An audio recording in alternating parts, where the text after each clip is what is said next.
দিনাজপুরের রামগঞ্জ গ্রামীণ হাসপাতালে চালু হল ভ্রাম্যমাণ চিকিৎসা পরিষেবা কেন্দ্র। মমতা বন্দ্যোপাধ্যায়ের দুয়ারে হাসপাতাল প্রকল্পে ইসলামপুর ব্লকে প্রথমবার এই মোবাইল মেডিকেল ইউনিট চালু হওয়ায় খুশি এলাকাবাসী। প্রাথমিক স্বাস্থ্য পরীক্ষা, রক্তচাপ, শর্করা পরীক্ষা ও ওষুধ মিলবে গ্রামে। উদ্বোধন করেন বিধায়ক আব্দুল করিম চৌধুরী। উপস্থিত ছিলেন জেলা সভাপতি কানাইলাল আগরওয়াল এবং বিএমওএইচ মসুর Alam Nair.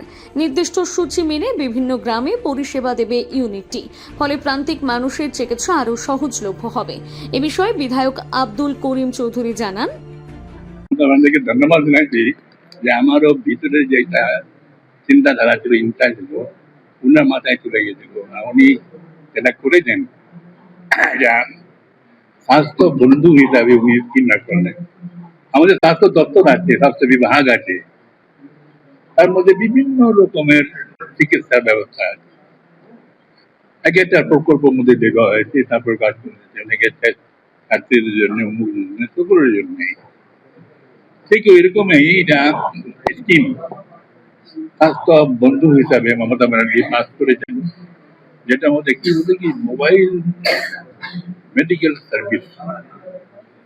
Mobile medical service মানে কি মোবাইল হসপিটালই যাবে, গ্রামে গ্রামে ঘুরবে, থাকবে 3 দিন।